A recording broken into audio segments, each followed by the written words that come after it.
Olá, tudo bem? Vamos comentar essa prova de segunda fase da FUVEST, terceiro dia, questões específicas de biologia.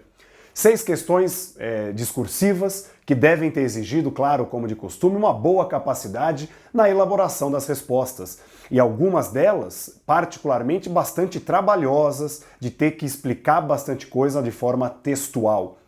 Os assuntos foram clássicos, tradicionais mesmo de sala de aula, como por exemplo aquela questão de pirâmides ecológicas, falando de biomassa, e você poderia identificar uma sendo típica de um ambiente terrestre, outra de um ambiente aquático. E ainda nessa questão, tendo que representar uma pirâmide de energia nessas situações. Essa bem tranquila.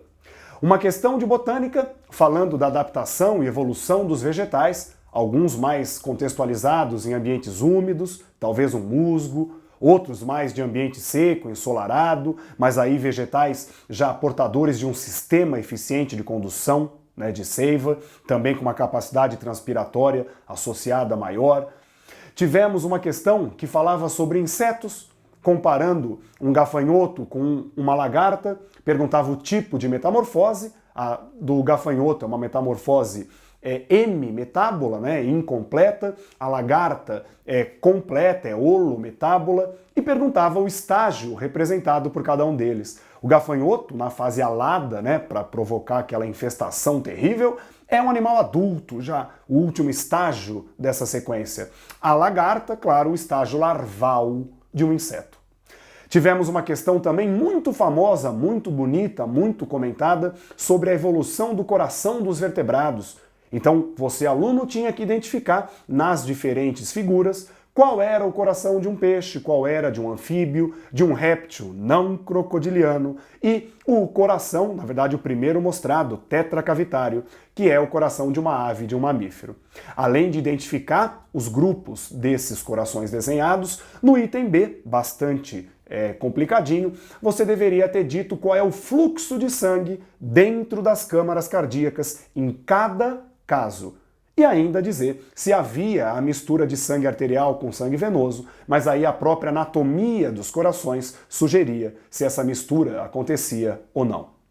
Tivemos uma questão também na interface da genética com a biologia molecular. Um heredograma era mostrado, você tinha que identificar o principal provável, padrão de herança, e aí devia ser uma herança dominante ligada ao cromossomo X, aparecendo muito mais em mulheres do que em homens. E todo homem portador da anomalia tinha mulheres, filhas mulheres, sempre afetadas. E também uma outra coisa que apoia a ideia de ser dominante é o fato de que essa característica não pula gerações.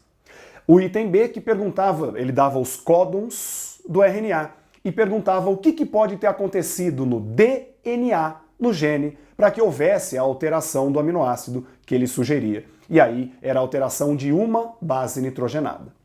Era observar ali direitinho a tabela e fazer a transposição para o gene original. Lembrando que a sequência de nucleotídeos de bases do RNA em relação à fita de DNA que deu origem é invertida por aquela complementariedade das bases. A última questão da biologia, o examinador trazia um gráfico do impulso nervoso. Você deveria reconhecer, pela diferença de potencial elétrico, as diferentes fases de propagação. Então, o estágio de repouso, chamado potencial de repouso, depois a despolarização, a repolarização e a hiperpolarização, voltando ao estágio original.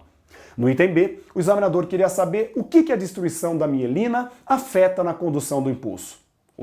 Se a mielina serve para tornar o impulso mais veloz, na ausência dela, ou quando ela está danificada pela alteração, o impulso se torna muito mais lento, não é verdade? E isso pode comprometer uma série de funções orgânicas. Uma prova de segunda fase específica bastante mais difícil do que a dos anos anteriores. Então que com certeza realmente serviu para garimpar os candidatos mais bem preparados. Espero que vocês tenham feito uma boa prova e tenham caminhado firmemente rumo à aprovação.